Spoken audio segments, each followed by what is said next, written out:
Makan apa, Yon? Nah, buat modul kita kali ini itu temanya menjadi berkat di tengah pergaulan yang berat.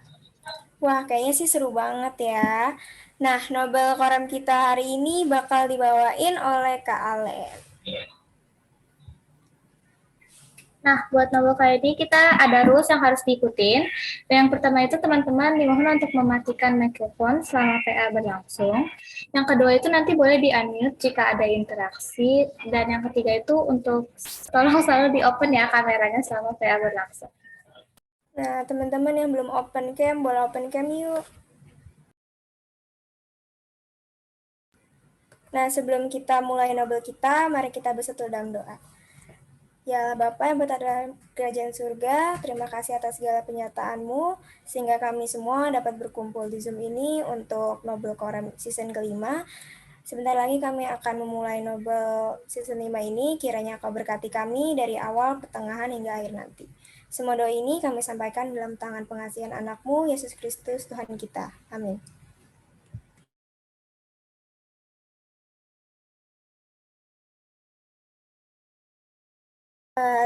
Teman-teman, mari kita menyanyikan Satukanlah Hati Kami.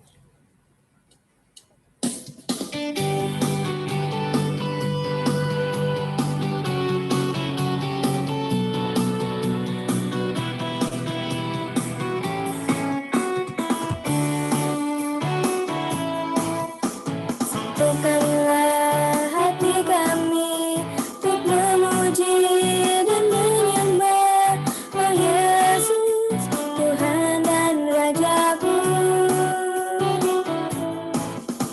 Eratkanlah tali kasih di antara kami semua Oh Yesus, Tuhan dan Rajaku.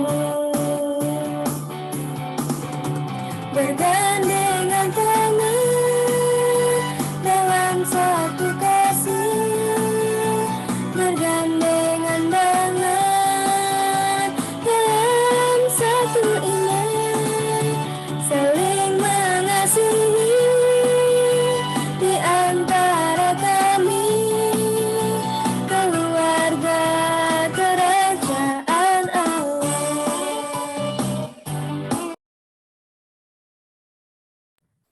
Kak Ale, dipersilakan untuk mulai PA.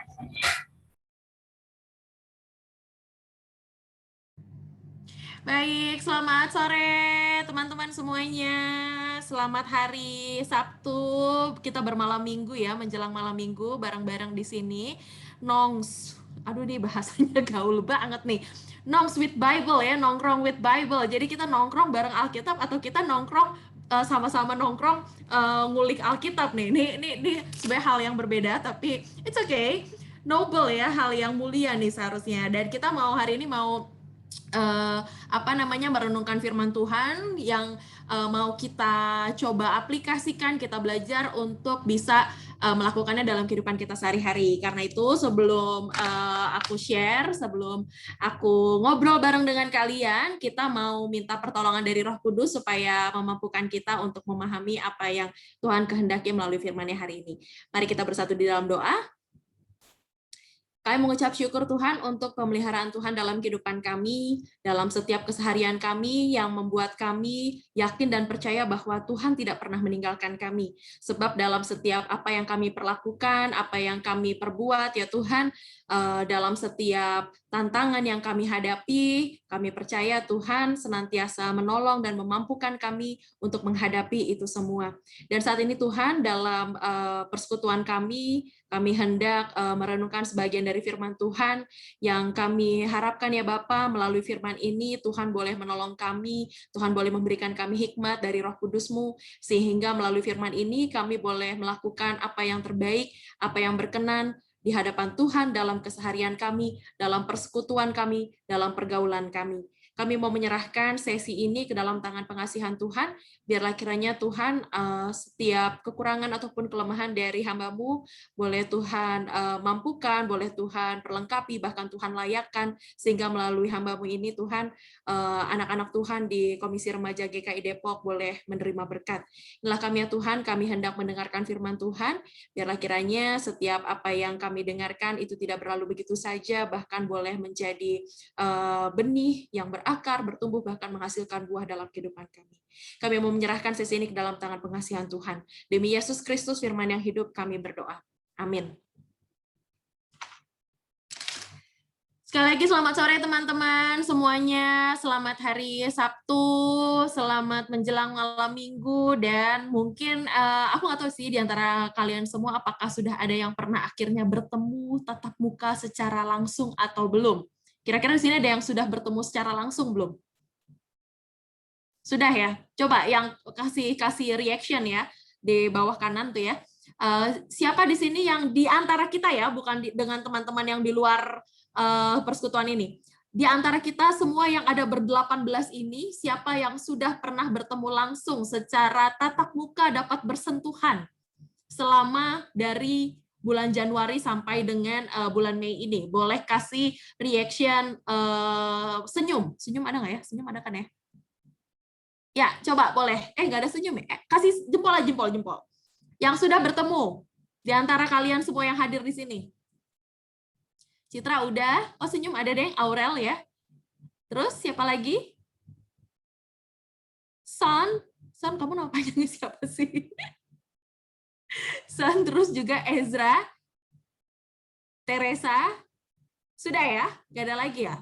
Nah, oke, kita hari ini temanya ngomongin tentang menjadi berkat di tengah pergaulan yang berat.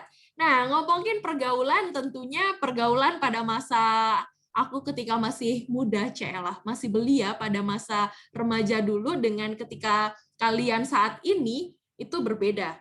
Jangankan antara aku dengan kalian gitu ya, bahkan antara kalian saat ini sama dibandingkan dengan kalian sebelum masa pandemi deh. Itu pasti juga berbeda. Nah, tapi ketika kita berbicara tentang ketika pergaulan yang semakin berat, artinya memang sudah berat dan semakin berat, coba boleh open mic ya. Siapa yang mau menjawab, boleh open mic. Di antara kalian ya, menurut kalian apa sih yang membuat pergaulan pada saat ini lebih berat? Silahkan open mic.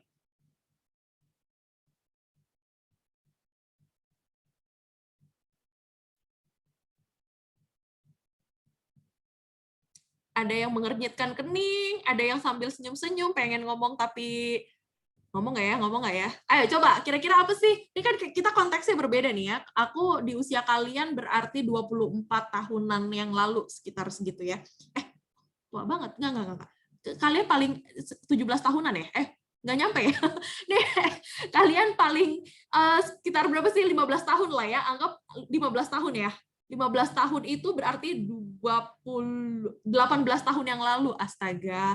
18 tahun yang lalu tuh pasti berbeda dengan konteks kalian saat ini. Nah, menurut kalian apa sih yang menjadi tantangan dalam pergaulan kalian saat ini yang membuat pergaulan itu menjadi berat? Silakan.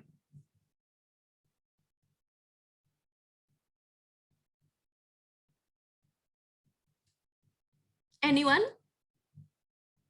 Kalau aku dulu, zaman aku dulu ya, pergaulan itu berat. Ketika aku masih SMP menuju SMA itu, beberapa teman sudah memiliki handphone, bukan smartphone ya, udah punya handphone, tapi aku belum punya handphone, jadi itu kayak ketinggalan banyak hal, dan materi itu menjadi salah satu bentuk atau sesuatu yang menjadi definisi apakah kita itu orang yang oke untuk diajak bergaul atau tidak.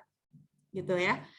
Ketika orang-orang pada ke mall, sementara aku dan kakak dan adikku, kami itu biasanya les, pulang sekolah ada les gitu. Nah, ini juga tantangan yang berat bagi aku, dan aku yakin sendiri pasti di antara misalnya Ezra dengan Jonathan, meskipun kalian pada satu fase yang sama, mungkin kalian mengalami pergaulan tantangan pergaulan yang berbeda gitu ya. Nah, karena itu coba deh, aku tunjuk aja deh minta tolong Citra deh, karena Citra selama beberapa hari ini berkorespondensi dengan aku. Citra, menurut Citra sendiri, kalau pergaulan saat ini, Cit, yang bikin berat itu apa sih? Oh, tunggu. Kalau kalian merasakan hal yang sama dengan Citra, kalian boleh kasih emoticon jempol ya. Kalau berbeda, kalau enggak gue nggak gitu, kalian boleh kasih emoticon muka nangis, oke? Okay? Ayo, Cit, boleh, Cit. Kalau aku yang bikin susah sih, kan aku emang anaknya kan lebih suka ketemu langsung gitu kan. Misalnya kayak kalau sama kelompok, teman-teman sekelompok itu lebih enaknya lebih suka diskusi. Jadi kalau di saat-saat kayak pandemi sekarang itu tuh, aku jujur aja kayak semuanya jadi ribet. Kadang-kadang aku juga ngerasa kayak semua tugas kelompok tuh yang terbebani banyak tuh paling banyak tuh aku. Jadi kayak terus teman-teman yang lain tuh susah banget dihubungin. Kayak gitu sih Kak, kalau sekarang susahnya. Jadi Siapin ibadahnya lebih enak gimana? lebih enak itu aja kalau ketemu langsung. Tapi kan sekarang lagi pandemi jadi susah. Gitu. Ayo, ada yang mengalami hal yang sama dengan Citra, boleh kasih jempol? Oke, Iren, Ezra, sudah ya? Nah, sekarang aku mau tunjuk ke Jonathan. Kalau menurut kamu, hal yang membuat berat dalam pergaulan saat ini apa sih? Pastinya pandemi. Di luar masalah di luar pandemi. kepandemian pun juga nggak masalah. Pokoknya apa sih yang membuat kamu merasa berat dalam pergaulan saat ini? Itu sih kalau menurut aku pribadi itu cuman karena pandemi aja sih. Ya contohnya tadi yang udah disebutin Citra kan, untuk kerja kelompok sendiri nggak bisa, terus mau aja sekarang susah gitu kan. Beribadah pun juga sekarang kan online gitu kan. Itu sih yang susah. Oke, ini masih ngomongin berarti tentang frekuensi pertemuan, kemudian juga dengan cara bertemu gitu ya. Nah ini ngomongin tentang pergaulan tuh memang sering banget dihubungkan dengan pertemuan secara fisik biasanya ya. Karena memang kita kan lagi dalam masa transisi nih, yang tadinya biasa ketemu, kemudian 1 tahun menuju 2 tahun ya. Kita dipaksa, dituntut untuk terbiasa dengan situasi untuk tidak langsung bertemu. Nah, kalau misalnya dari Aurel sendiri gimana, Rel? Kira-kira apa sih yang menurut kamu memberatkanmu dalam pergaulan saat ini? Mungkin dalam berbicara kali ya, Kak. Kan kalau sekarang tuh orang tuh ngomong kasar tuh kayaknya udah biasa banget. Jadi mungkin itu salah satu dari tantangan buat aku. Gitu, Kak. Yang sepakat kasih jempol. Kalau itu aku mau ikutan kasih jempol. Mana ya jempol?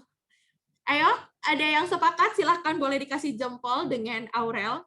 Jadi seakan-akan kata-kata kasar, kata-kata kotor, kata-kata yang sarkas, ataupun juga hal-hal yang nyinyir lah ya. Nyinyir itu adalah suatu hal yang wajar. Bahkan kayaknya kalau orang nggak bisa terima tuh kayaknya, apaan sih lo baper banget sih? Apaan sih lo lebay banget sih? Gitu aja. Woles aja kali, santuy aja kali gitu kan. Kalau Yona ada hal yang berbeda nggak menurut kamu? Tantangan dalam pergaulan saat ini apa sih yang bikin berat? Sebenarnya nggak jauh beda sih sama yang udah Kak Jonati sama Kak Citra omongin. Kayak misalnya yang kayak pertama kan tadi nggak bisa ketemu gitu, yang kedua pada kayak ngomong kasar gitu. Saya nggak jauh beda sih Kak sama yang punya aku alamin gitu sama pergaulan aku antara teman-teman aku gitu. Oke, jadi memang berarti kan istilahnya kalian 11-12 lah ya dalam hal ini ya, karena mungkin juga dalam satu fase yang sama. Nah, sekarang kita mau mengulik lebih dalam ya, tapi sebelum itu aku mau share screen dulu.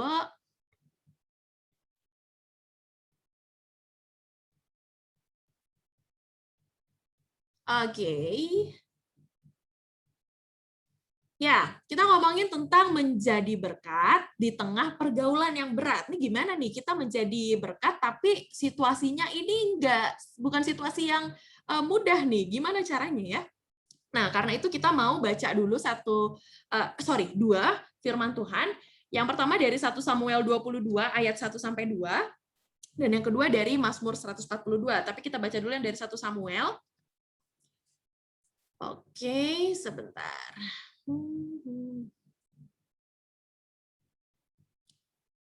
Ya. 1 Samuel 1 Samuel 22 ayat 1 sampai dengan 2. Aku akan bacakan buat kita semua. Nanti yang Mazmur 142 kita akan baca ganti-gantian ya. 1 Samuel 22 ayat 1 sampai dengan 2. Daud di gua Adulam. Lalu Daud pergi dari sana dan melarikan diri ke gua Adulam. Ketika saudara-saudaranya dan seluruh keluarganya mendengar hal itu, pergilah mereka ke sana mendapatkan dia. Berhimpunlah juga kepadanya setiap orang yang dalam kesukaran, setiap orang yang dikejar-kejar tukang piutang, setiap orang yang sakit hati, maka ia menjadi pemimpin mereka. Bersama-sama dengan dia ada kira-kira 400 orang. Dan sekarang kita akan baca Mazmur 142. Aku mau minta tolong, tadi MC-nya kan Citra sama Yona. Citra baca ayat yang ganjil, Yona baca ayat yang genap. Mazmur 142.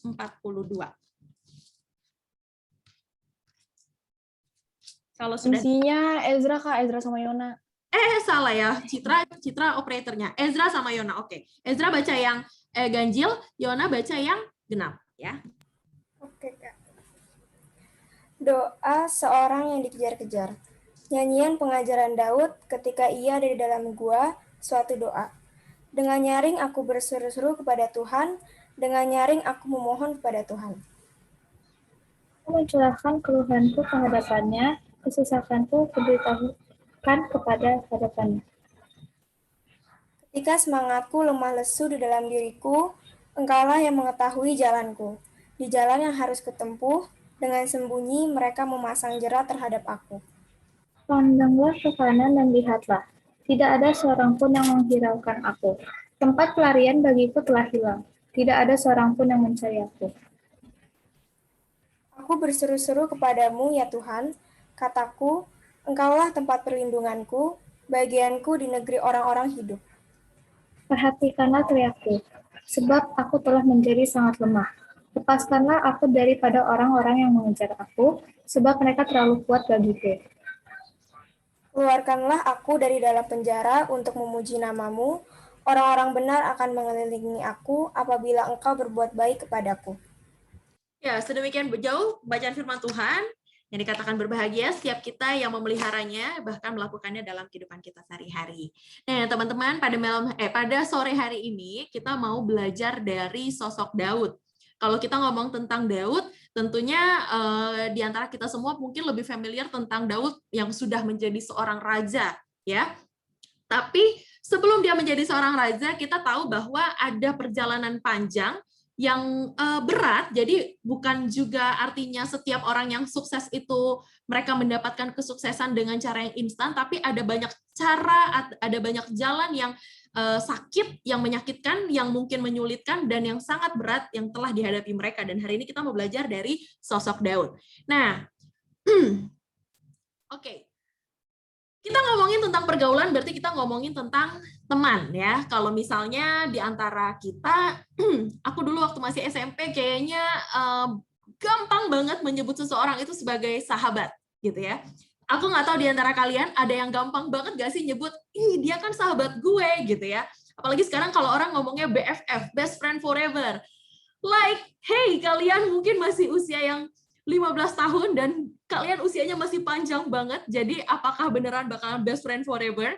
Itu kita belum tahu, tapi ketika kita mau melihat apakah seseorang akan menjadi teman atau tidak, ataukah dia akan menjadi dibilang best friend ya, karena best friend tentunya lebih daripada sekadar teman, gitu ya.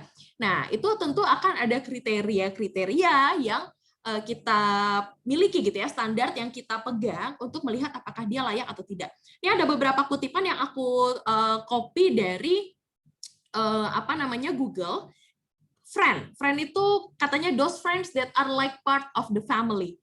Jadi ngomongin tentang teman yang deket banget itu adalah seseorang yang bahkan kadang lebih dekat daripada dengan keluarga sendiri gitu ya. Bahkan jadinya dia kayak lebih jadi keluarga lah daripada sekadar teman gitu ya. Terus dibilang lagi di sini ada a true friend atau teman yang sejati adalah the only person who never gets tired, gak pernah lelah mendengarkan setiap drama kehidupan kita, lagi dan lagi gitu ya. Kayak kita mau curhat tentang hal yang berulang-ulang kali pun dia tetap ada. Nah, itu tuh teman yang sejati. Terus di sini ada lagi katanya, ngomongin tentang best friend, katanya, I never let my best friends do stupid things alone, gitu ya. Saya nggak akan pernah membiarkan sahabat saya melakukan hal bodoh sendirian, gitu ya. Seakan-akan nggak pernah membiarkan sahabat saya melakukan hal bodoh. Tapi tunggu dulu di belakangnya, sendirian. Artinya kalau melakukan hal bodoh, harus bareng-bareng. Ini benar atau enggak, nanti kita akan kulik bareng-bareng ya. Tapi intinya adalah ketika ngomongin tentang pergaulan, itu nggak bisa dilepaskan dari bicara tentang pertemanan, persahabatan gitu ya, ataupun juga relasi dengan seseorang yang nantinya kalian sendiri yang akan memilah apakah dia sekadar teman atau dia adalah sekadar kenalan atau bahkan menjadi seseorang yang kita sebut sebagai sahabat. Tapi sebelumnya kita brainstorming, sama ya, kalian boleh chat di sini, aku akan tunggu di chat. Brainstorming, silahkan jawab setiap pertanyaan aku. Jadi aku punya waktu 1 jam, jadi kalau kalian lama jawabnya, tentunya waktunya akan lebih dari 1 jam. Jadi pastikan diri kalian akan menjawab ya. Nah, pertanyaan pertama. Nah, kok dia tidak keluar? Nah, menurut kalian sebenarnya apa sih arti pergaulan? Tulis di chat.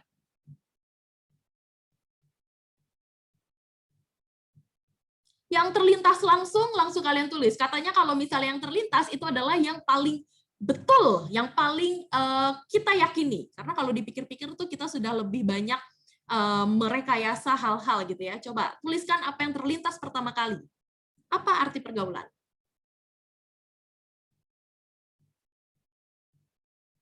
Pertemanan. Lingkaran pertemanan. Lanjut. Lingkungan yang ada di sekitar kita yang akan memberi pengaruh paling besar. Ada lagi? Orang-orang yang punya tujuan yang sama. Nah, ini penting nih ya, tujuan ya. Lanjut, ada lagi?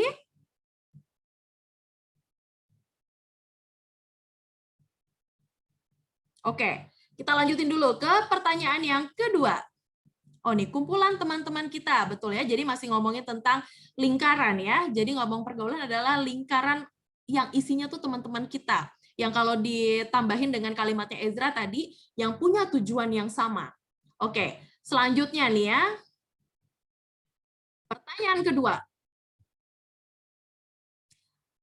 Kalau ngomongin gaul, apa menurut kalian yang menjadi kriteria gaul? Seperti apa sih orang yang gaul itu? Chat, ayo.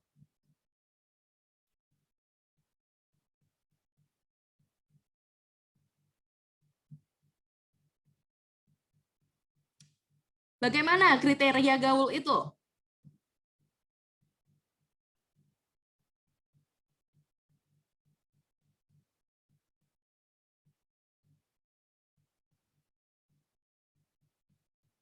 Hidup berteman?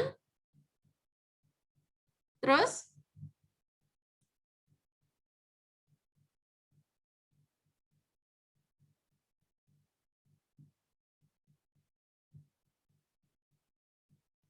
Langsung aja ditulis dan dipikir-pikir biar tahu kejujuran diri kita masing-masing.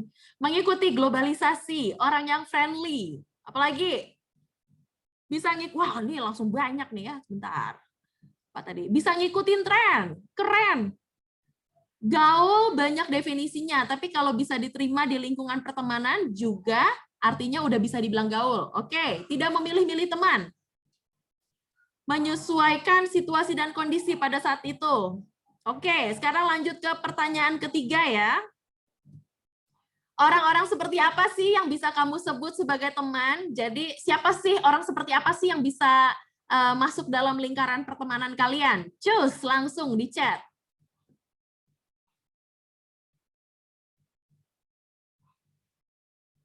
Kalau ngomong, nyambung. Oke. Sefrekuensi. Mau negur pas kita salah, oke. Satu frekuensi lagi, nggak judgmental. Jujur, sefrekuensi ini, wow, ini penting nih ya. Asik, nggak neko-neko. Orang yang nggak memandang kekurangan kita, oke. Lanjut ke pertanyaan, oh nih, masih ada. Selalu ada untuk kita, wow, ini penting sekali ya. Ini tolong diabaikan ya, suara kopi ngomel-ngomel di belakang ya. Oh, nih ada yang mau diminta tolong ngeprint tugas malam-malam. Wah, ini juga. Oh, ini penting. Ini penting. Kenapa penting? Nanti kita lihat bareng-bareng ya. Ini penting sekali. Nomor 4. Kita lanjutkan ke pertanyaan nomor 4. Gimana sih tempat hangout? Ini kan tadi kita bilang nih, sebenarnya kesulitannya sekarang adalah susah banget nih ketemu secara fisik. Nah, berandaikan ya, mengandai-andai kita bisa ketemuan, sebenarnya tempat hangout atau tempat nongkrong favorit kamu dengan teman-teman kamu tuh seperti apa sih? Atau kalian sebut nama tempat juga nggak apa-apa ya, misalnya GKI Depok gitu kan, nah itu boleh, tempat nongkrong di GKI Depok gitu kan, silakan boleh ditulis. Yang ada makanannya itu penting. Di mana aja, yang penting kalau gibah, ini cepet banget, bentar. Ini aku belum lihat ke atasnya. Mana tadi ya? Oh nih, rumah teman, oke. Yang ada makanannya, rumah teman lagi, di mana aja, yang penting kalau gibah nggak didengar orang lain. Ya penting ya. Yang penting lokasinya strategis buat semuanya, oke. Rumah teman, kafe yang ada wifi, kafe yang ada wifi lagi, wah memang wifi ya. Sekolah sama kafe, oke. Terus ada rumah teman lagi, warkop, wak. Di mana aja yang penting quality time-nya kerasa, oke. Sekolah, kafe, rumah teman, di mana aja yang penting sama-sama semua bisa ikut dan semua merasa nyaman. Wah ini penting ya, jadi memang selain tempat adalah kehadiran ya, tadi dibilang yang penting strategis atau dekat untuk semuanya. Terus lanjut ya, yang biasanya kamu lakukan saat bersama dengan teman-teman. Nah ini kalau lagi ngumpul, event itu sekarang mungkin kalian ngumpul secara online deh. Apa aja sih yang biasanya kamu lakukan? Atau ke tempat hangout tadi ya, yang di rumah teman atau yang lain. Silakan, apa yang biasanya kamu lakukan? Ngobrol, random banget. Ngobrol, ketawa-ketawa, curhat, sharing, caring. Oke, ngobrol. Nih ngobrolnya termasuk gibahan kah? Ngobrol, makan, curhat, ngelawan. Oh, ngobrolin pelajaran sama OSIS, sisanya ngalir aja. Mabar tuh apa ya? Makan bareng ya? Bukan? Mabar. What is mabar? Tuker pikiran, bicarain hal random banget sampai ketawa-ketawa nggak jelas. Oke, ada lagi. Oke, kita lanjut. Sebutkan hal positif, jujur ya. Hal positif yang kamu dapat dari hangout atau nongkrong sama teman-temanmu itu. Silahkan di chat ya. Hal positifnya apa aja sih? Tuh, giliran ditanya hal positif, lama chatnya masuk. Tadi diajakin ngomong apa aja tepatnya, langsung. Refreshing, tiba-tiba dapat advice. Kalau udah bicarain, plong. Dapat info, lebih dekat. Sharing tentang kehidupan masing-masing, refreshing. Bisa sharing. Oke, ngerasa connect sama kehidupan.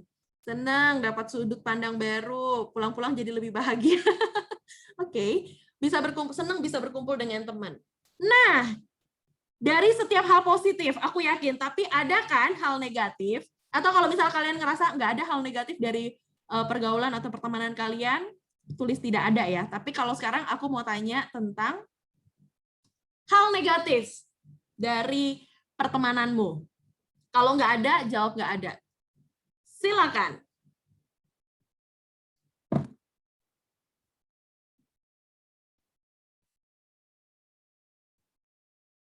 Gibah, oke. Kelepasan ngomongin orang, artinya juga gibah. Suka lupa waktu, jokes kelewatan, keikutan ngomong kasar, suka salah paham, suka kesinggung, gibahin, oke. Jadi, overthinking, oke. Ada lagi, tadi kayaknya ada yang kelewat. Gibah, kelepasan ngomongin orang, suka lupa waktu, keikut ngomong kasar, suka salah paham dengan teman, ngomongin orang, suka kesinggung, gibah lagi, ngomong kasar, lupa waktu. Ada lagi? Tidak ada ya. Jadi kalau misalnya ngomongin tentang kriteria dan lain-lain, mungkin beberapa orang punya kriteria yang sama. Siapa aja sih yang bisa masuk ke dalam lingkaran pertemanan. Terus dalam hal lokasi, tempat nongkrong atau hangout atau kumpul bareng dengan teman-teman juga beberapa memiliki kesamaan gitu ya. Nah, kalau brainstorming yang berikutnya nih ya, aku mau tanya sama kalian semua, masih lewat chat.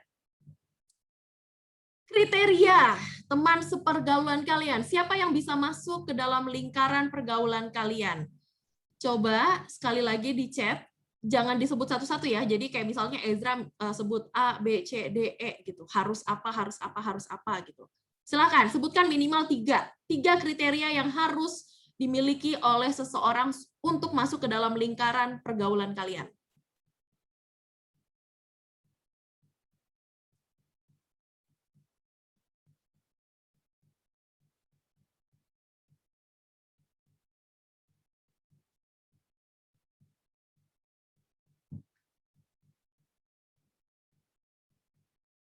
Silahkan di chat.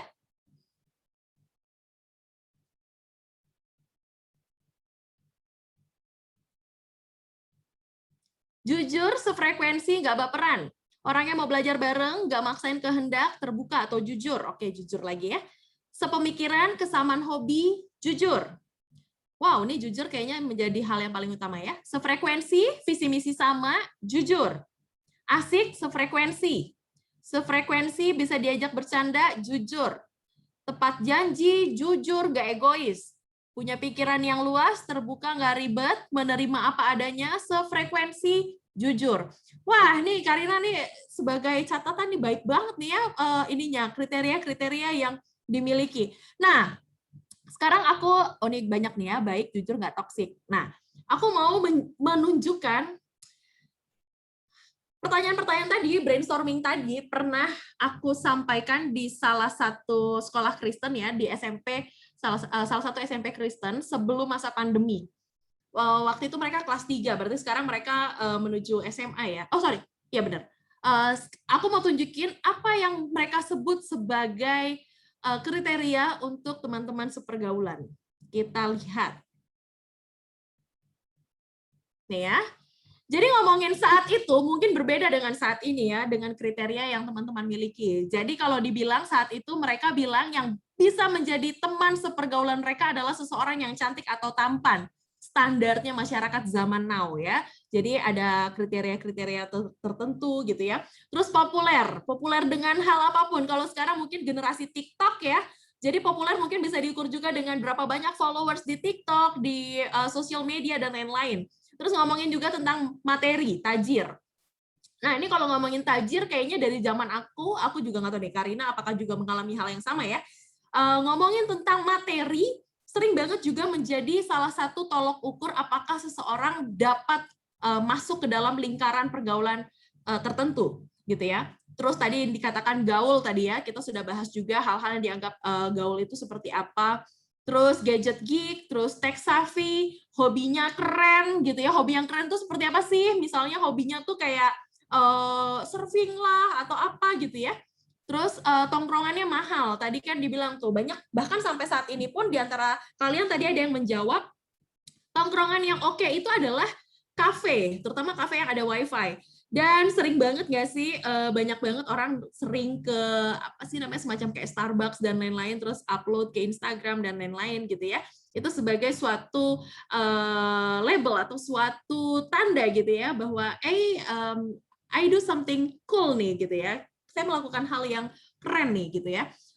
Hal-hal seperti ini yang menjadi kriteria teman sepergaulan yang membuat pergaulan semakin berat. Kenapa? Karena artinya kalau kalian lihat atau nonton di film-film, banyak banget bullying terjadi pada anak-anak yang tidak cantik atau tampan. Misalnya dengan kacamata yang tebal, kemudian dengan behel yang seperti apa ya, kita lihat bullying di televisi seperti itu. Kemudian yang nggak populer dianggap sebagai orang-orang yang dikesampingkan gitu ya. Kutu buku dan lain-lain itu tidak ditemanin gitu ya. Orang-orang yang tidak memiliki materi tertentu, kemudian juga tidak memiliki teman, yang nggak bisa kemana-mana dianggap tidak gaul, yang nggak punya gadget terbaru dianggap tidak gaul. Ya, jadi banyak hal yang membuat pergaulan itu semakin berat. Bahkan saat ini kayak kalian mungkin aku nggak tahu di antara kalian apakah ada yang tidak memiliki smartphone pribadi, artinya bukan pinjem smartphone-nya orang tua atau kakak. Semua milik ya, semua punya ya. Nah, ada beberapa teman seusia kalian ada di bawah satu panti asuhan Kristen. Pada masa pandemi mereka mengalami kesulitan karena ternyata pembelajaran jarak jauh membuat mereka kesulitan untuk mengikuti pembelajarannya gitu ya, mengikuti pelajaran yang disampaikan oleh guru-guru mereka, bahkan juga mengikuti kerja kelompok dan lain-lain ya. Nah, dalam pergaulan sering juga orang-orang yang akhirnya diekskomunikasi atau dikucilkan karena tidak memiliki teknologi atau gadget terbaru. Nah, aku mau lanjutkan. Nah, inilah yang akhirnya membuat banyak orang maksa ya, pansos juga ya, pansos tuh panjat sosial ya. Ya, oke ya. Iren lebih paham nih kayaknya, langsung ngangguk paling cepet ya. Banyak juga orang pansos dengan berbagai macam hal caranya, bahkan juga memaksakan hal-hal di sekitarnya menjadi satu konten supaya membuat diri mereka itu populer dengan cara yang aneh-aneh pun mereka dapat mengorbankan nyebutnya harga diri ataupun rasa malu gitu ya.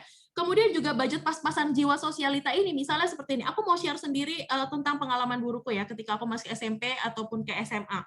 Saking aku merasa perlu untuk bisa diterima di satu kelompok pergaulan tertentu saat itu, akhirnya aku tuh sempat tuh yang namanya uang bayaran sekolah nggak aku setorin ya ke sekolah.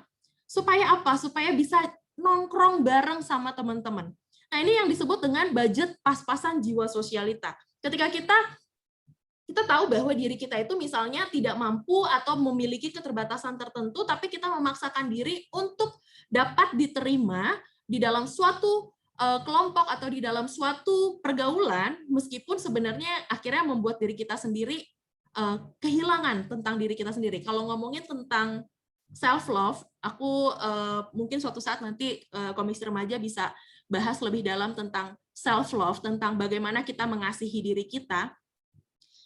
Salah satu psikolog, saya lupa namanya siapa, satu psikolog ini mengatakan begini, hal yang paling membuat manusia menderita itu bukan cuma ngomongin tentang pengorbanannya aja, bukan cuma ngomongin bagaimana seseorang berkorban, tapi adalah ketika orang tersebut mulai kehilangan dirinya.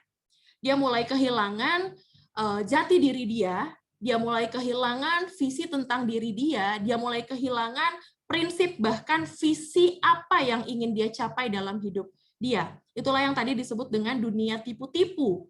Semua orang berlomba-lomba untuk mengikuti standar yang sudah diterapkan di dalam masyarakat. Konstruksi sosial masyarakat. Nah, jadi gimana dong? Yang namanya hidup seperti ini kan sangat sulit kalau misalnya kita tahu bahwa kita nggak bisa nih masuk ke situ. Batas kita tuh nggak di situ gitu ya. Sehingga kita menghadapi begitu banyak masalah. Kalau misalnya mau curhat sama orang-orang tertentu, kayaknya mereka nggak akan ngerti. Atau kadang-kadang istilahnya karena kita memaksakan diri untuk dapat diterima dalam suatu kelompok pergaulan, mereka tidak menerima kita sebagai diri kita apa adanya, mereka tidak mau menerima kekurangan kita.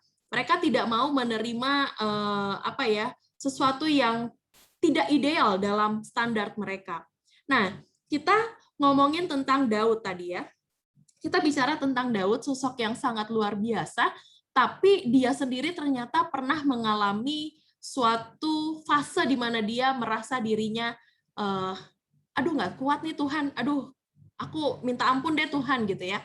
Nah sekarang mari kita menempatkan diri kita menjadi seseorang yang sedang menghadapi masalah. Kalian bayangin diri kalian sedang menghadapi suatu masalah yang istilahnya tuh paling berat dalam hidup kalian, dan apa sih yang mau kalian lakukan? Nah, kita mau polling dulu, boleh dibantu tadi sama siapa ya hostnya ya? Aku stop share dulu. Pollingnya tadi dibantu sama siapakah?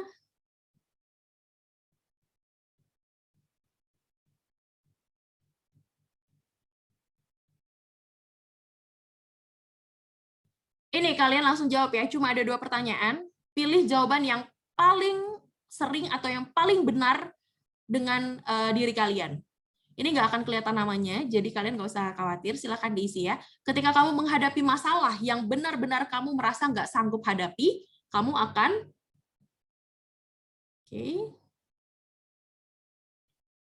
wow, oke. Baru 2 orang nih. Ayo, silakan. 3 orang. Oke.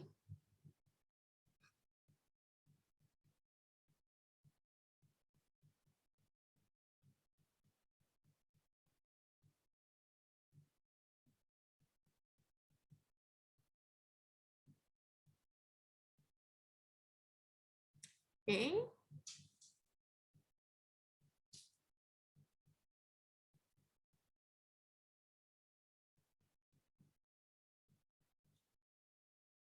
Oke. Nih ya, ketika kamu menghadapi masalah yang benar-benar kamu merasa nggak sanggup hadapi, kamu akan kebanyakan, ini 67% mengatakan mengambil waktu sendirian dulu supaya hati dan pikiran tenang. Kemudian, ini ketika ngomongin tentang tempat yang kamu pilih untuk menenangkan diri, beberapa memilih kamar tidur ya. Kamar tidur daripada kafe, perpustakaan, gereja, atau taman. Nah, sekarang kita kembali beranjak kepada Daud ya. Nah, bicara tentang Daud, kalau kita ngomongin tentang masalah, berarti kita tahu ya bahwa sangat wajar ketika seseorang menghadapi masalah, ada kalanya selain meminta bantuan orang terdekat, ada kalanya kita membutuhkan waktu untuk sendirian dulu. Sendirian untuk berpikir, sendirian untuk menenangkan diri gitu ya. Kalau misalnya zamannya aku dulu waktu masih SMA itu film Ada Apa Dengan Cinta ya, ada puisinya. Kulari ke pantai kemudian menangisku. Kulari ke hutan kemudian menangisku, kulari ke pantai kemudian berteriakku katanya gitu kan. Terus dijadiin lagu katanya gini.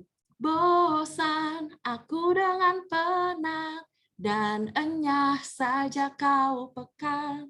Ya, intinya begitu. Aku takut kalian sakit perut mendengar suaraku selanjutnya.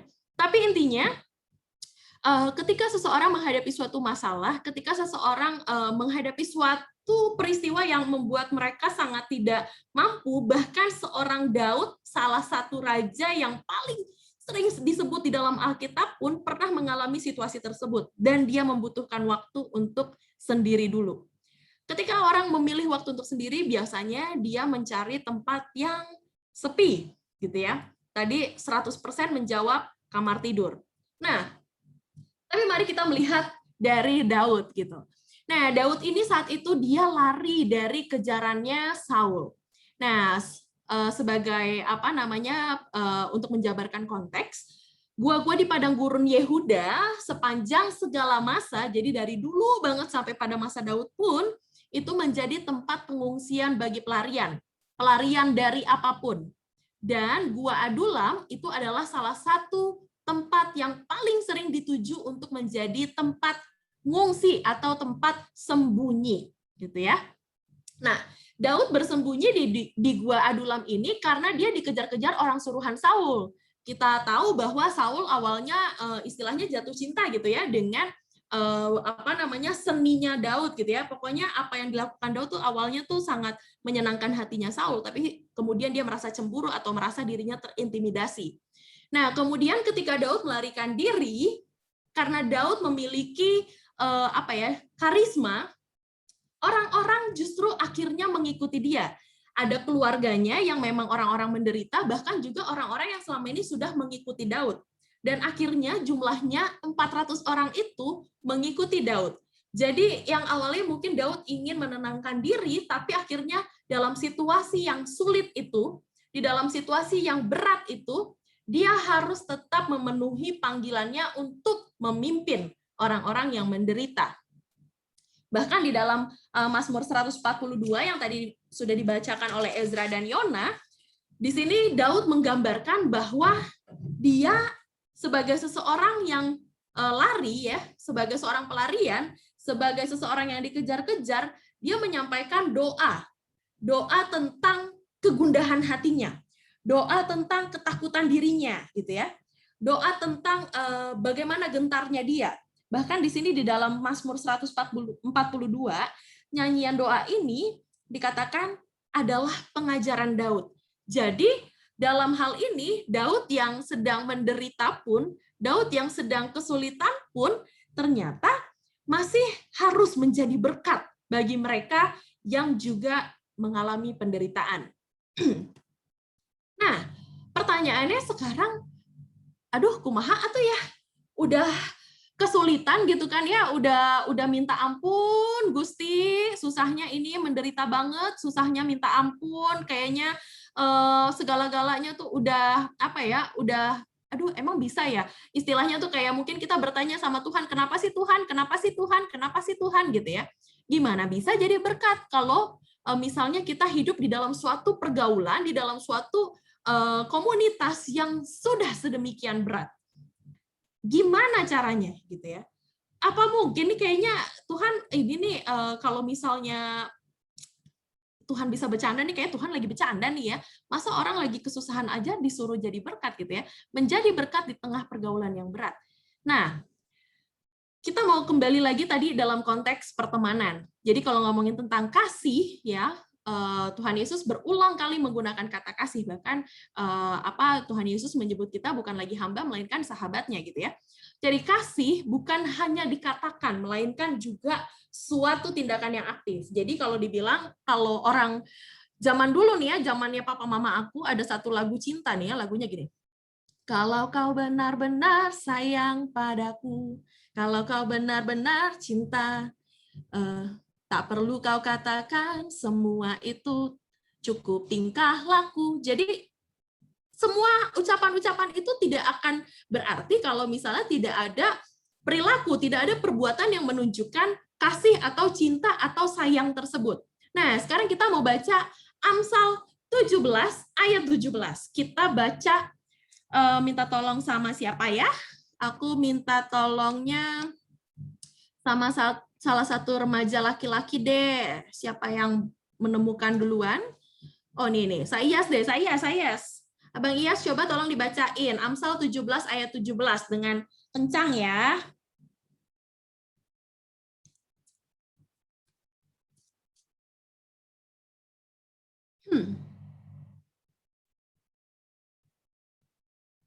Mikrofonnya dinyalain dulu, Iyas.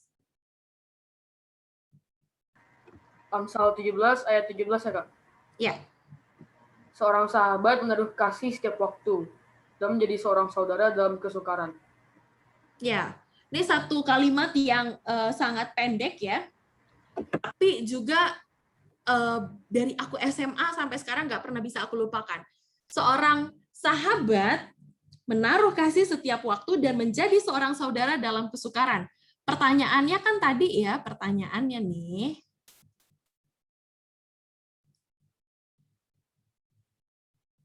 gimana menjadi berkat di tengah pergaulan yang berat, gitu ya? Gimana menjadi berkat di tengah pergaulan yang berat?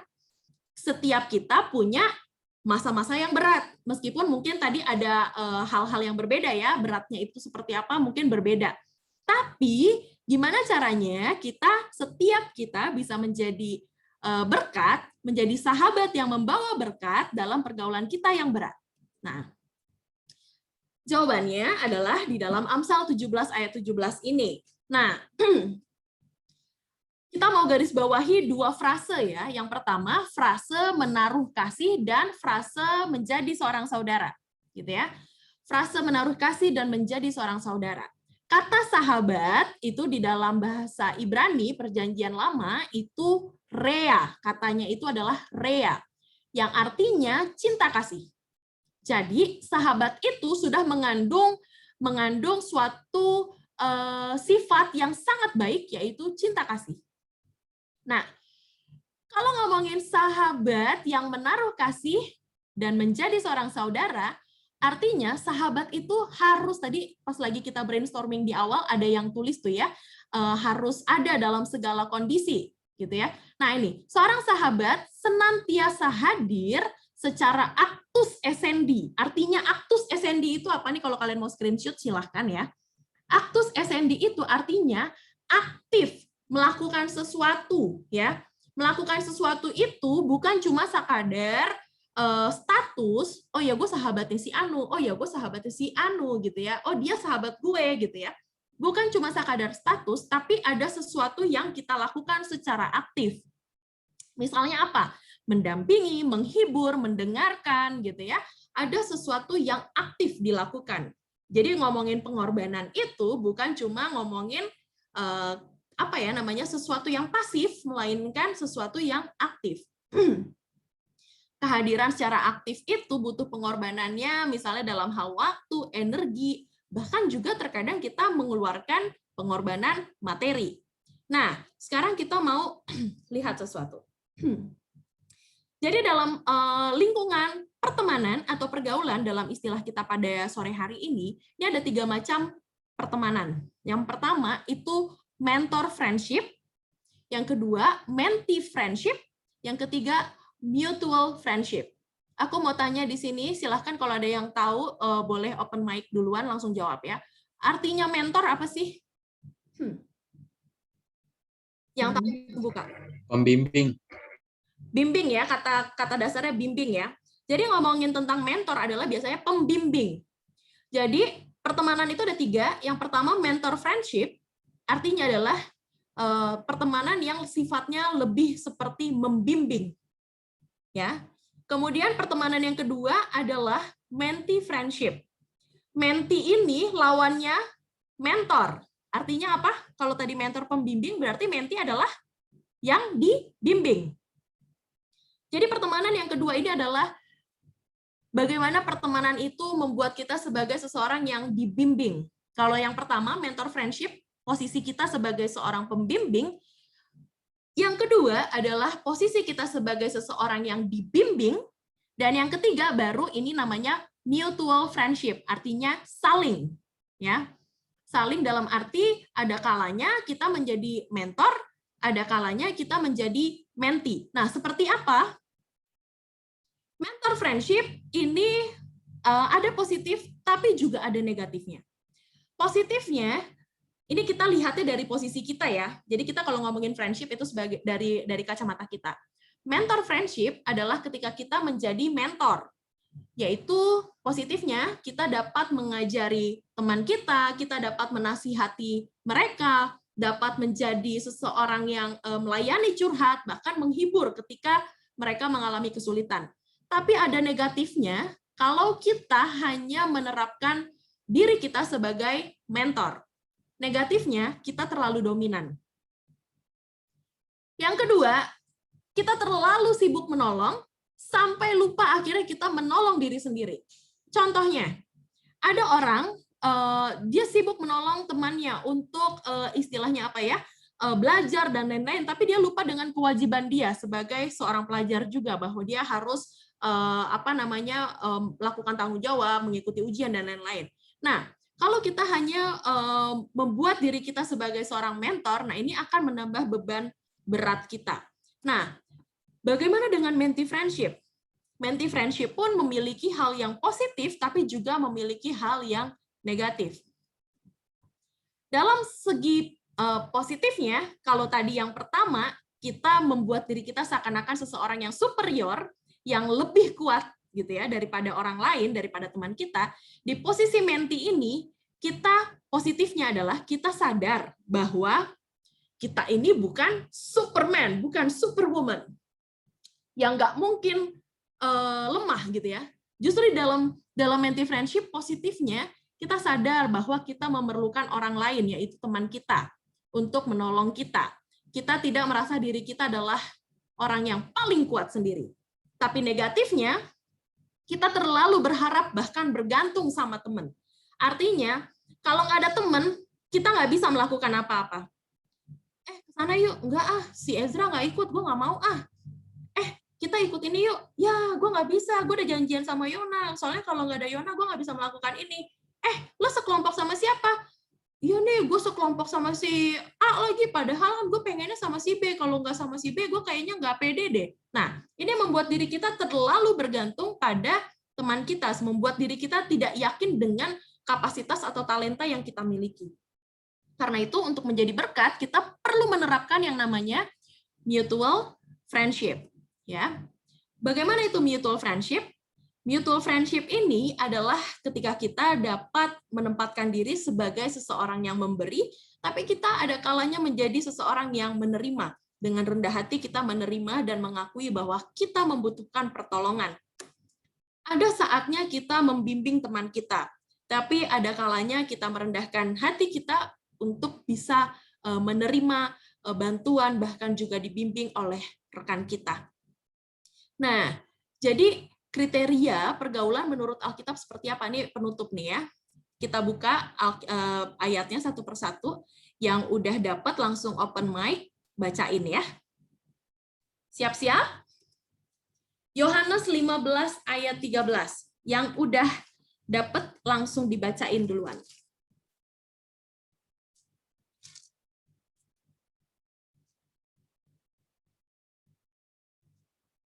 Silakan.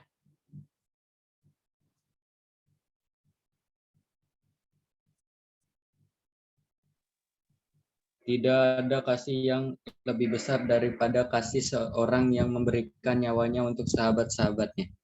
Ya, ini ketika Tuhan Yesus menggambarkan dirinya yang menggambarkan pengorbanan dirinya untuk para sahabatnya, yaitu kita.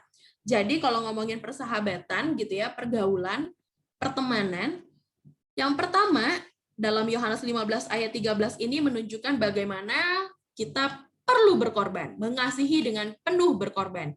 Jadi ngomongin pengorbanan mungkin dalam hal ini termasuk pengorbanan materi dalam arti kuota internet ataupun hal-hal lainnya ya yang tadi kita bilang actus essendi, harus aktif dalam perbuatan gitu ya. Kemudian tadi dalam Amsal 17 ayat 17 tadi udah kita bahas bagaimana kita harus hadir dalam segala kondisi. Jangan hanya ketika misalnya kita merasa bahwa dia atau teman kita ini sedang sangat happy, sedang sangat beruntung, maka kita temenin, lalu kemudian ketika kita tahu bahwa dia sedang down, lalu kita menghindar gitu ya. Tapi bagaimana kita hadir, bukan hanya sekadar secara fisik, bahkan tanpa kehadiran secara fisik pun dia tahu bahwa kita peduli. Nah, ayo kita buka lagi Amsal 18 ayat 24, yang udah dapat duluan boleh langsung dibacakan buat kita semua. Amsal 18 ayat 24.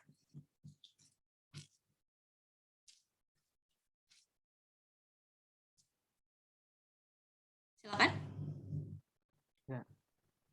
Ada teman yang mendatangkan kecelakaan, tetapi ada juga sahabat yang lebih karib daripada seorang saudara.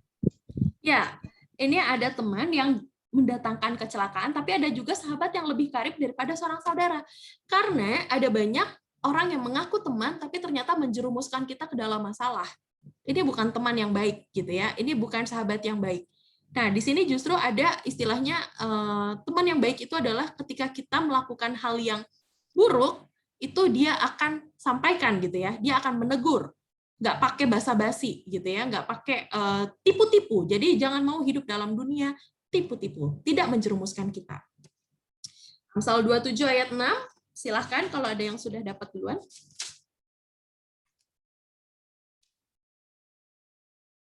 Masih mirip sama yang tadi, silahkan dibacakan. Seorang kawan memukul dengan maksud baik, tetapi seorang lawan mencium secara berlimpah-limpah.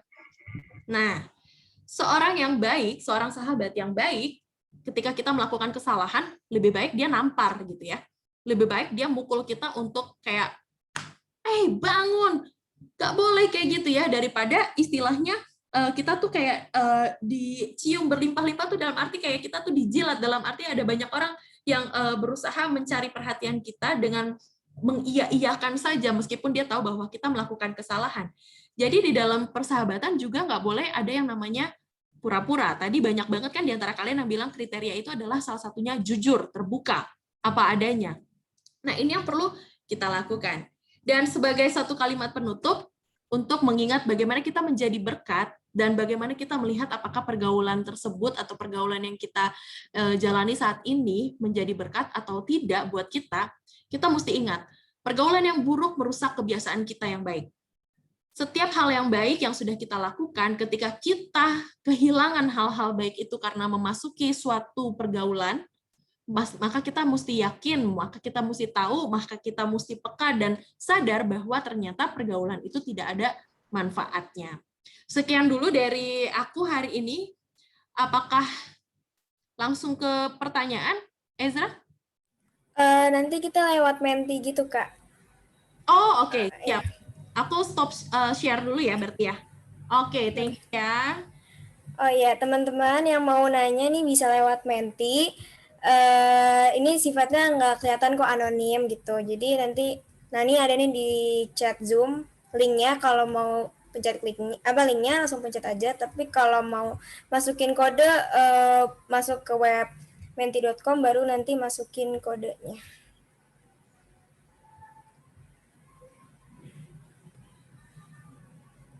Yuk teman-teman kalau mau yang nanya.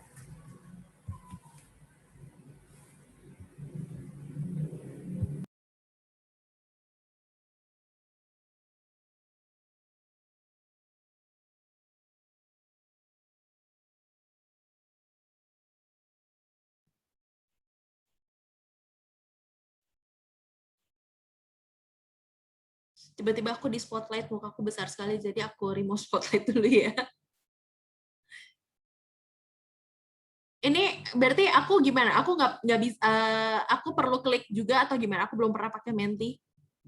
Nanti paling ditampilin di share screen kok, Kak. Oh, oke.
Kayaknya ini ada kendala dikit, tunggu bentar kali ya, soalnya ada kendala katanya.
Nah, tuh Kak, udah ada pertanyaan pertama. Katanya, tadi banyak teman yang menjawab cari teman yang sefrekuensi. Apakah berarti yang sefrekuensi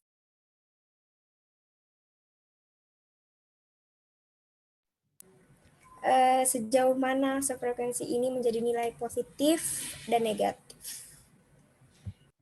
Ya, kalau ngomongin tentang sefrekuensi, sebenarnya positif negatifnya itu dilihat sendiri, dalam arti gini. Kriteria sefrekuensinya tuh apa? Kalau frekuensinya itu buruk, otomatis tentu jadi buruk dong. Artinya kalau misalnya sefrekuensi artinya sama-sama menggunakan drugs, otomatis semuanya buruk. Nah, tapi kalau mari kita mengambil contoh misalnya sefrekuensi dalam arti dengan hobi apa ya sekarang? Hobi ini deh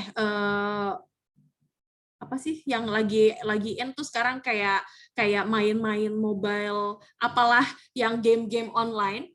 Kalau misalnya sefrekuensi dalam hal itu, Kemudian hal-hal yang orang-orang yang tidak sefrekuensi apa artinya tidak boleh ditemani? Salah. Karena artinya makanya kita mau bilang begini. Ini ada beberapa kriteria. Satu, kriteria kenalan. Kita bisa menyebut seseorang itu sebagai, kalau dalam bahasa Inggrisnya itu disebutnya acquaintance. Artinya sekadar kenal gitu ya. Tapi ada orang yang kita sebut sebagai teman. Kemudian di atas teman kita sebut itu sebagai sahabat gitu ya. Nah, kalau misalnya kata ditemani dalam bahasa Indonesia itu kan kita mesti mengakui bahwa bahasa Indonesia itu rada terbatas ya. Kita sangat sedikit memiliki kata. Jadi kalau dibilang tidak ditemani bukan artinya, jadi gini.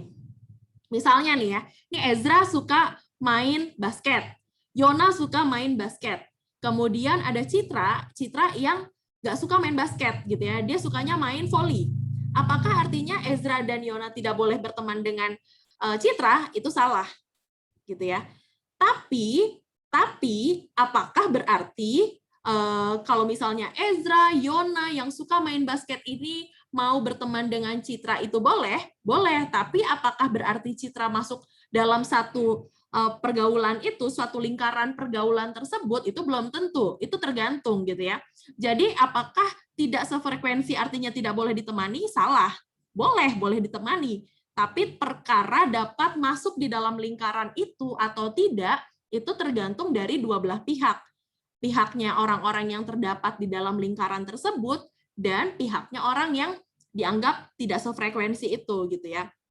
Tapi ketika berbicara tentang kita sebagai remaja Kristen gitu ya, kita mesti tahu bahwa orang-orang yang berbeda pun harus kita kasihi, gitu ya. Aku mengasihi istilahnya siapa ya? Orang-orang di luar sana gitu ya. Aku mengasihi orang yang tidak aku kenal di luar sana, gitu. Aku mengasihi mereka meskipun dia aku tidak kenal. Nah itu sama dalam lingkaran ini gitu ya. Orang-orang yang di dalam lingkaran patut mengasihi orang-orang yang ada di luar lingkaran, gitu. Jadi itu boleh aja. Cuma ya untuk bisa masuk dalam inner circle tentunya berbeda karena itu memiliki kriteria-kriteria. Jadi salah nggak sih Kak kalau misalnya kita punya inner circle? Nggak salah juga karena kita punya standar. Nah, yang menjadi masalah adalah ketika kita menerapkan standar yang akhirnya membuat orang lain dibully, yang akhirnya membuat orang lain kita anggap lebih rendah, yang membuat kita merasa bahwa diri kita ini lebih baik daripada orang lain. Itu yang salah. Gitu sih Ezra ya. Oke, Kak. Nah, kita ke pertanyaan kedua nih. Kalau kita di posisi sebagai mentee friend, cara supaya tidak bergantung kepada satu teman dan lebih gampang bergaul dengan yang lain, gimana ya? Nah, supaya kita nggak terlalu tergantung sama satu teman, yang pertama kita harus tahu dulu bahwa kita berharga.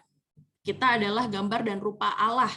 Tuhan menciptakan kita dengan segala keunikan dan keistimewaan. Artinya, ada satu kala, ada satu masa, mungkin kita bergantung pada teman kita.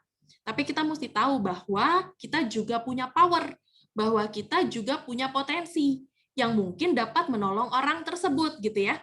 Jadi tempatkan diri kita bahwa misalnya nih balik lagi nih karena dari tadi aku ngelihatnya yang paling kelihatan di layar kan Ezra sama Yona ya. Misalnya selama ini Ezra jadi mentee ya, Yona jadi mentor gitu ya. Nah, terus gimana caranya supaya Ezra nggak tergantung mulu nih sama Yona? Nah, Ezra boleh mulai bertanya sama Yona.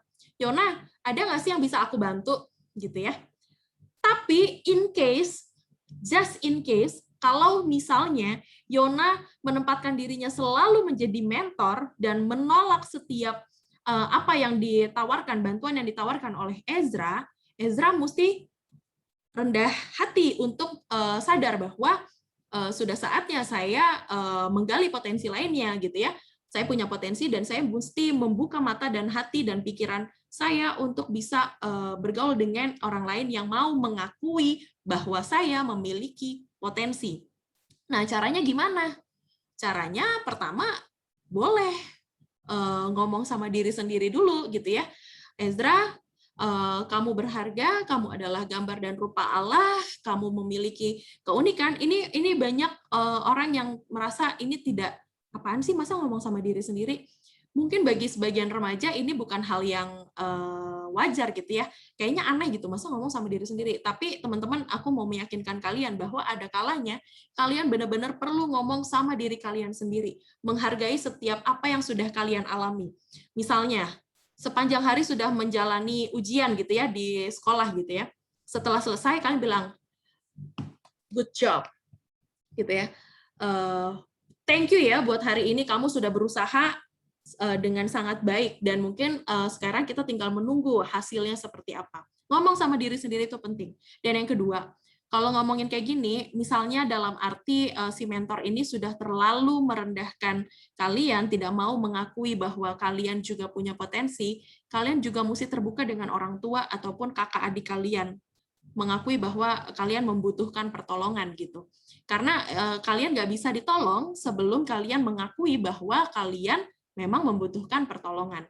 Dan kalian juga lihat di luar sana ada banyak orang yang mungkin membutuhkan bantuan kalian, gitu ya. Pertemanan itu panjang, makanya tadi di awal aku bilang terlalu mudah remaja saat ini mengatakan best friend forever, padahal mereka sendiri belum tahu apakah benar-benar akan forever, karena forever itu lama banget loh, panjang banget loh. Karena satu masalah kalian bisa dengan mudahnya bermusuhan, bahkan sampai nanti kalian sudah lulus pun kalian masih tetap bermusuhan, gitu ya.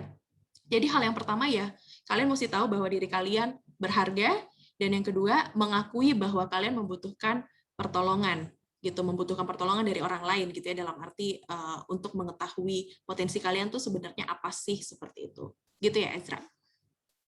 Oke, Kak. Kita ke pertanyaan selanjutnya. Kalau kita punya teman dengan sikap dominan dalam menyandit mentor, itu sebaiknya kita tegur supaya lebih baik, atau kita harus jadi teman yang pengertian? Ya, pada dasarnya manusia nggak pernah ada yang suka ditegur. Coba, kalian akui nggak? Kalian ditegur siapapun pasti nggak suka ya. Karena teguran itu dengan kata lain itu kritik ya. Tapi sifat mentor yang tadi aku bilang tadi, mereka memang sifatnya itu sangat dominan. Nah, mentor friendship, kalau misalnya teman kita itu mentor, mungkin dia akan sangat resisten atau tidak dapat menerima teguran kita. Jadi mari kita melakukannya dengan penuh pengertian. Itu yang bertanya sebenarnya sudah menjawab sendiri ya. Jadi kita gimana nih, harus pengertian nggak? Ya harus pengertian. Tapi kita ingat lagi bahwa dalam persahabatan kita perlu yang namanya menegur tapi dengan kasih ya. Tadi kita bahaskan bahwa kalau kita tahu teman kita salah, kita nggak boleh tuh cuma kayak dicium-cium dengan berlimpah-limpah tadi ya. Tapi kita mesti ada kalanya mungkin kita perlu menampar dalam tanda petik ya. Menampar dengan arti teguran kasih. Bilang, Zra, kayaknya udah deh, nggak apa-apa, gue bisa kok kali ini. Lu percaya sama gue.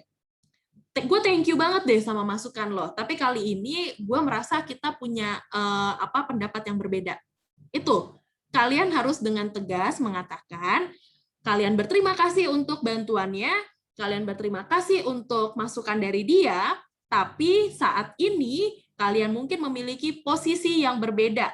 Kalian memiliki pendapat yang berbeda, dan kalau katakan kalau lu merasa gue temen lu, gue yakin lu pasti akan mendukung apapun keputusan gue, meskipun itu berbeda dengan pendapat lu. Seperti itu. Jadi mengerti dalam arti tetap menegur dengan kasih gitu ya, bukan dengan cara apaan sih lo, bawel banget sih lo. Nah itu beda gitu ya, bisa dipahami ya.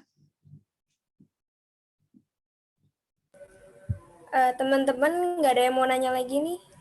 Kalau nggak ada, berarti sesi question and answers kita udah selesai. Thank you kalian untuk jawaban pertanyaannya. Thank you. Berarti kita lanjut lagi.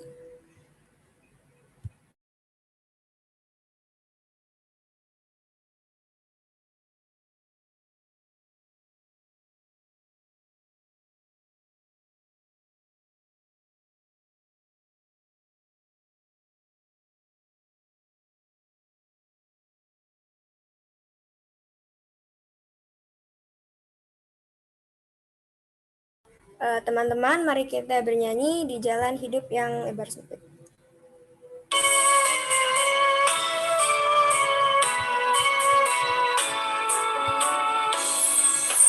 Di jalan hidup yang lebar Orang sedih menyerah,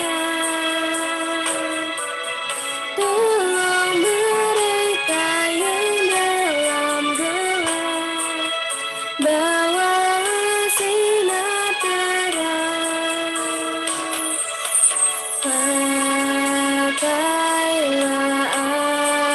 aku jalan berkat-Mu, memancarkan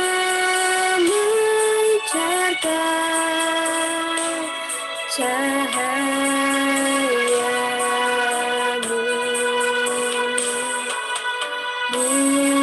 Buatlah aku selira berkat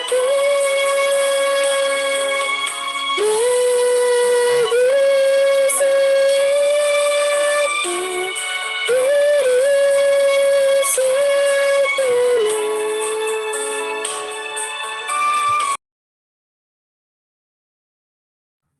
Untuk Kak Alef boleh diminta untuk kesediaannya dalam doa penutup.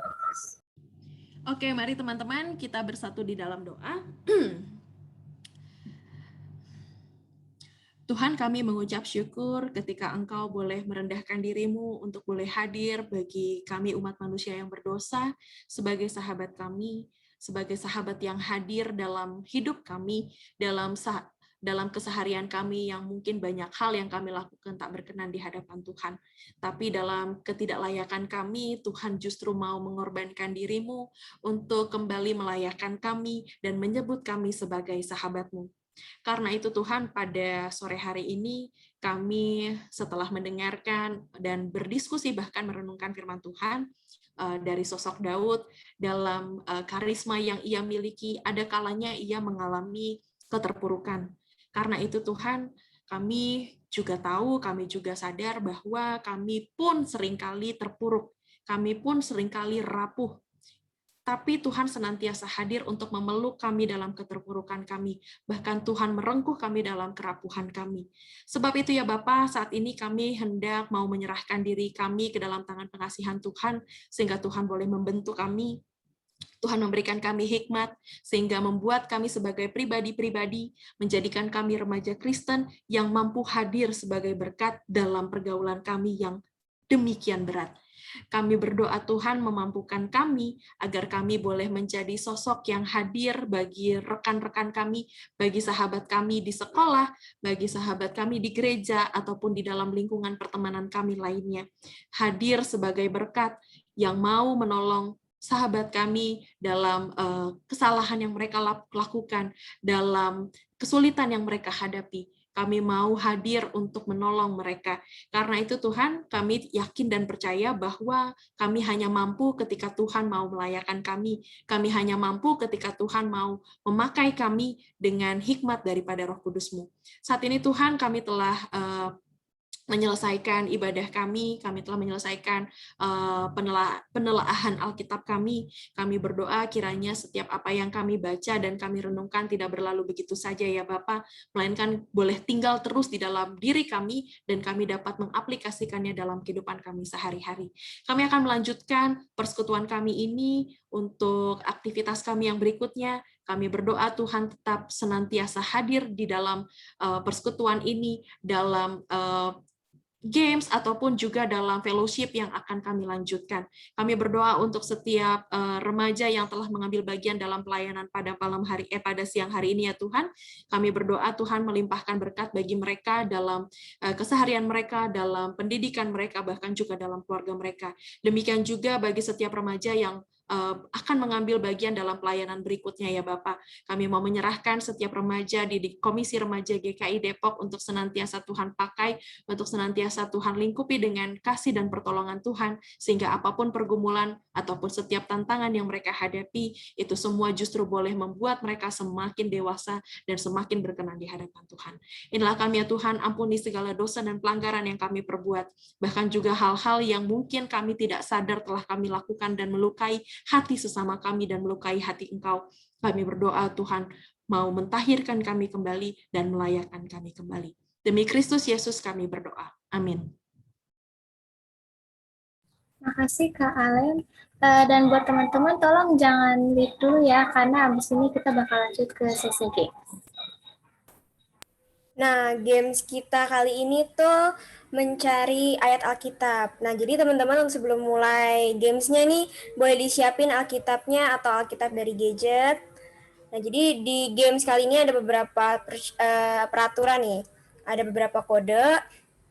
Nah, yang pertama itu pasar lama, itu artinya perjanjian lama.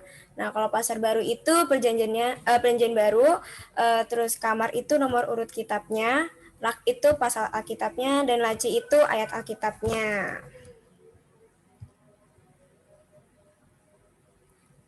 Nah, teman-teman untuk yang mau jawab, boleh raise hand ya.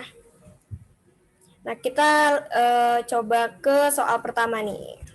Ini contoh soal dulu ya. Ezra, sorry, aku boleh pamit duluan ya teman-teman. Oh iya. Karena Ya, mau boleh. ada sektor 2 juga sebentar lagi. Jadi thank Oke, you Kak. banget untuk kesempatan melayaninya ya. Semoga Foto dulu dong sama Kak Oh. Alen. Siapa yang fotoin tuh? Mau foto dulu ya? Ayo.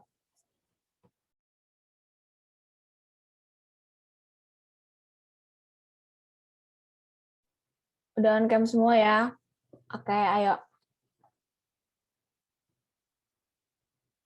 1, 2, 3. Lagi dong pakai gaya, guys. Oke. 1, 2, 3. Oke, udah.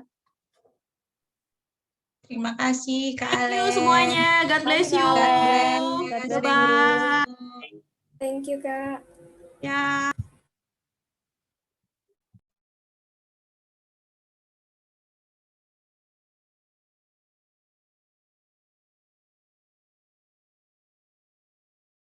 Nah, tadi udah tahu nih kan ya kode-kodenya, mudah-mudahan pada ingat ya. Nah, kita coba ke contoh soal pertama dulu nih. Pasar baru, terus kamar 21, rak 3, laci 9. Kira-kira apa nih, On? Tahu nggak? Saya Kak, menurut aku 1 Petrus 3 ayat 9, benar nggak? Coba kita lihat dulu nih, benar nggak ya? Wah, benar nih. Coba boleh dibacain ayatnya. Jadi 1 Petrus 3 ayat 9, dan janganlah membalas kejahatan dengan kejahatan atau caci maki dengan caci maki, tetapi sebaliknya. Hendaklah kamu memberkati, karena untuk itulah kamu dipanggil, yaitu untuk memperoleh berkat. Sebab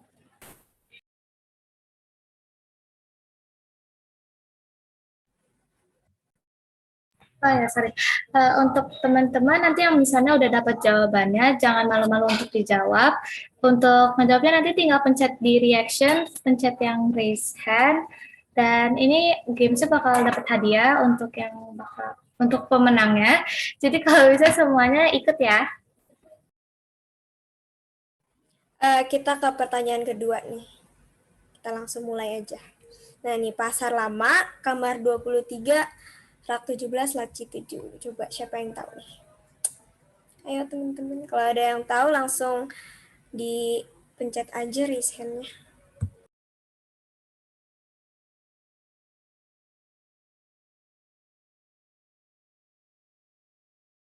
Oh, Kak, udah ada yang raise hand. Oke, Joseph boleh dijawab. Saya 17, saya 7 bukan Kak? Coba kita lihat dulu nih jawabannya, benar gak? Oke, benar. Boleh dibacain Joseph ayatnya. Pada waktu itu manusia akan memandang kepada Dia yang menjadikannya, dan matanya akan melihat kepada Yang Maha Kudus Allah Israel.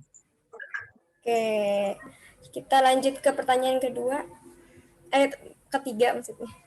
Ya, untuk pertanyaannya ini kodenya ada pasar baru, kamar 11, rak 4, dan laci 13. Ayo.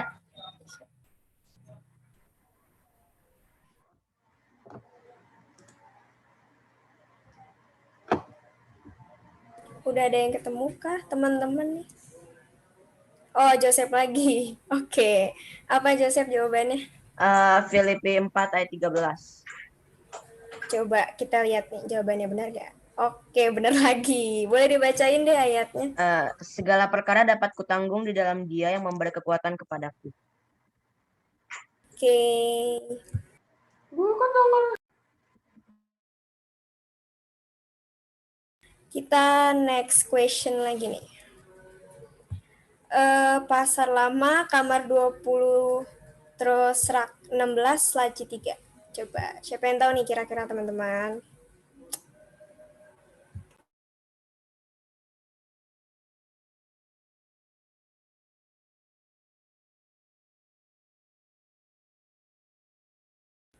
Joseph lagi nih? Iya.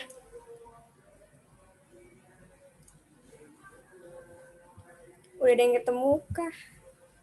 Joseph udah ketemu? Oh, belum. Oke. Ayo, guys. Coba. Jangan malu Oh. pencet question. Oh, yes. Yes. Oke. Sorry nggak lihat. Oke. Apa? Yes, jawaban. Amsal 16 ayat 3 bukan sih? Coba nih kita lihat jawabannya. Oke, bener. Boleh dibacain yes ayatnya. Serahkanlah perbuatanmu kepada Tuhan, maka terlaksanalah segala rencanamu. Oke. Boleh ke next question lagi. Oke. Ini kode selanjutnya ada pasar baru, kamar 1, rak 7, dan laci 7. Yang udah nanti dapat jawabannya langsung pencet tulisan ya. Ya udah, Ter. Yes lagi. Yes ya, oke. Apa jawabannya? Matius 7 ayat 7 bukan, Kak? Coba kita lihat jawabannya. Oke, benar. Boleh dibacain ayatnya? Mintalah, maka akan diberikan kepadamu. Carilah, maka kamu akan mendapat. Ketoklah, maka pintu akan dibukakan bagimu. Oke. Next question.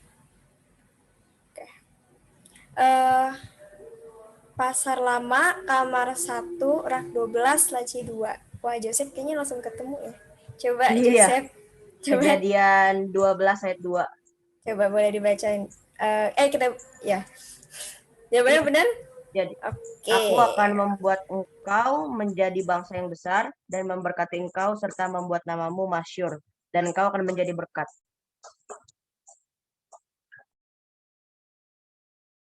Oke.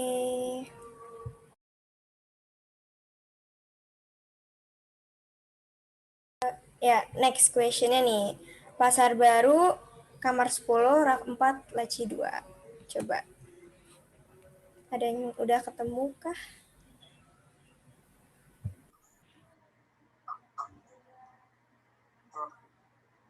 Joseph lagi nih. Boleh apa jawabannya? Efesus 4 ya, Efesus 4 ayat 2. Hendaklah kamu selalu rendah hati, lemah lembut dan sabar. Tunjukkanlah kasihmu dalam hal saling membantu. Oke, benar lagi. Kita next question aja. Oke. Untuk pada next question ini ada pasar lama, kamar 5, rak 4, dan laci 2.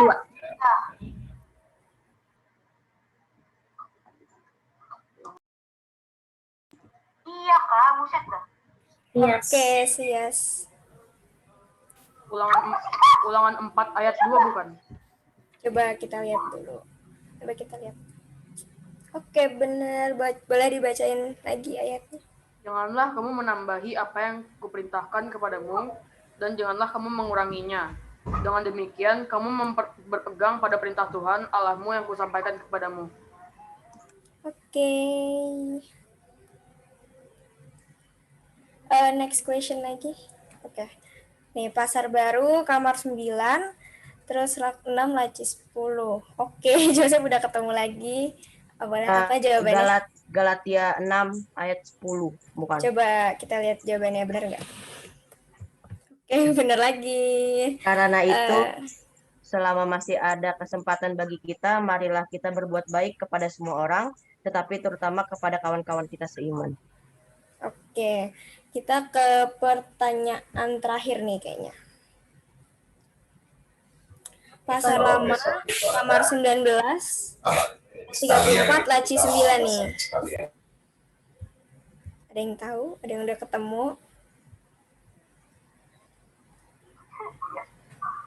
Oh, yes. Apa yes jawabannya? Mazmur 34 ayat 9 bukan Kak? Coba kita lihat. Oke, benar. Jawabannya, maksudnya ayatnya. Boleh dibacain lagi. Kecaplah dan lihatlah betapa baiknya Tuhan itu. Berbahagialah orang yang berlindung padanya. Oke, karena ini pertanyaan terakhir, boleh Yona disebutin siapa aja tadi yang udah jawab, poin-poinnya boleh disebutin. Oke, jadi yang jawab tadi kan cuma Joseph sama Iyas ya. Untuk Joseph, dia dapat skornya, poinnya ada 5, dan Iyas ada 4. Oke, berarti nanti karena kalian menang, mungkin nanti akan dihubungin nanti, oke? Untuk hadiahnya. Nah, teman-teman, aku ada pengumuman nih. Untuk Sabtu minggu depan, tanggal 15 Mei, kita bakal ada ibadah korem lagi nih, jam 4 lewat YouTube streaming. Jadi, aku harap teman-teman hadir ya, bisa join.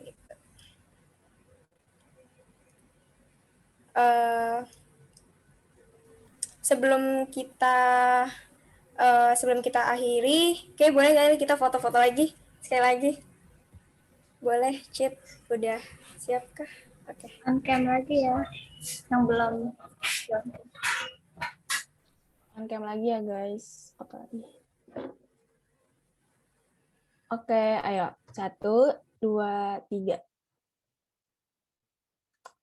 Lagi dong, pakai gaya.